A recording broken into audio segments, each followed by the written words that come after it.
Diet culture and toxic wellness trends can make you feel like you're at war with your own body, constantly doubting yourself and chasing impossible standards. But it doesn't have to be that way. I'm Kathy Salata, a recovered anorexia survivor and educator, and this is Freedom to Nourish.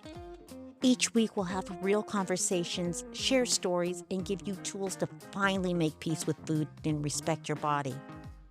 No more food rules, no more body shame, just the freedom to be yourself again. Welcome back to Freedom to Nourish. Today, I want to talk about something that doesn't get nearly enough attention. And that's our relationship with free time, that unstructured time. This is not a time of productivity. There's no hustle. You're not focusing on self-improvement. That unstructured time, that alone time, those quiet moments when nothing is required of us. Because in a world we are stretched so thin, emotionally, mentally, relationally, you would think free time would feel like a relief. And yet, for many of us, it doesn't. For some, free time, unstructured time feels very uncomfortable. It feels anxiety provoking. It feels almost intolerable. That's why nighttime is so difficult for so many people. And if that resonates with you, you are not broken and you're definitely not alone. So let's explore this phenomenon a little. We live in a world where you work hard, play hard. That is celebrated. So we may often say things to ourselves like, I don't know how to relax. I stay busy on purpose. I fill my schedule because I don't like too much downtime. I'll rest later after I get through this. But what if the issue isn't that we don't have time? What if it's that the time itself feels unsafe?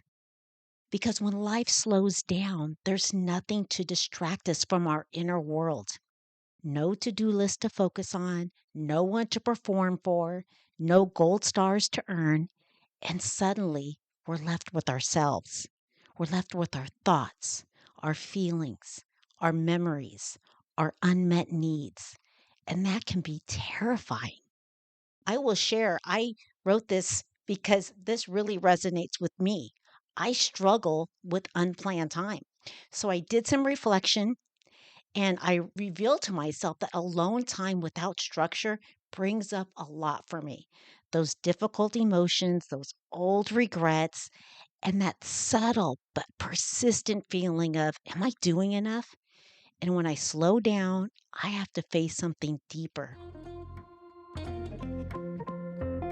I grew up in a household where love felt very conditional, where achievement was the currency, where being productive, successful, impressive was how I received attention.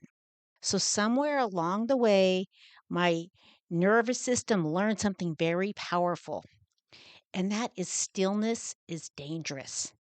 Rest equals laziness, and worth must be earned. And feeling that you're worthy only if you earn it is very uncomfortable. And if that was your experience too, of course, free time is going to feel hard. And this is where I see a strong connection to emotional eating. Often I will work with clients and they will do well all day and they say, I really struggle at night. And that's when silence, that unstructured time comes in. Because when silence or unstructured time feels uncomfortable, it brings up feelings we don't want to feel. We are naturally going to look for something to soothe, distract, numb, available, never going to reject. And food becomes one of those easiest tools. It's not because we're weak, it's not because we lack willpower, but because food is accessible, reliable, and socially acceptable. So instead of asking, why do I keep emotionally eating? I often will encourage people to ask, what happens when I slow down? What do I feel when nothing is demanding my attention? That question changes everything. So let's reframe free time and unstructured time. What if free time isn't the problem? What if free time is simply revealing what we've been caring for years? Grief that was never processed, anger we were never allowed to express, loneliness we learned to ignore, and exhaustion we've normalized. Stillness doesn't create these feelings, it just removes the noise that's been keeping them hidden. And that's not a failure, that's just information. So let's do a gentle reframe here because on this podcast, we talk a lot about nourishment, not just food, but that emotional nourishment. And nourishment is very different from achievement.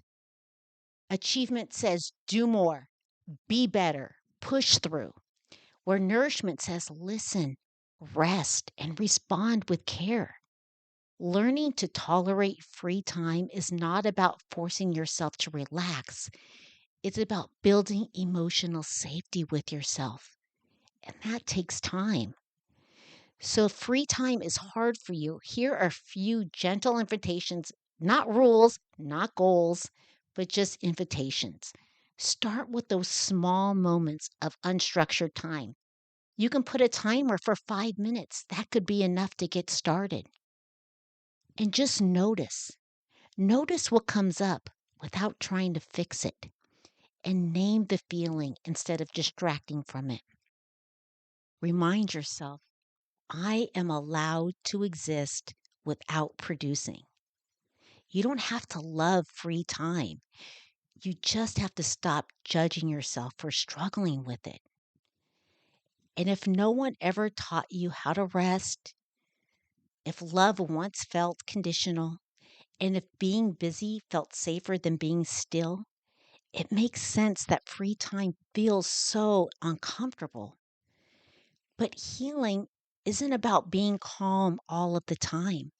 It's about being curious instead of critical.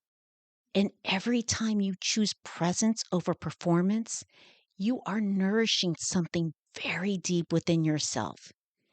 You don't need to earn rest. You don't need to justify stillness.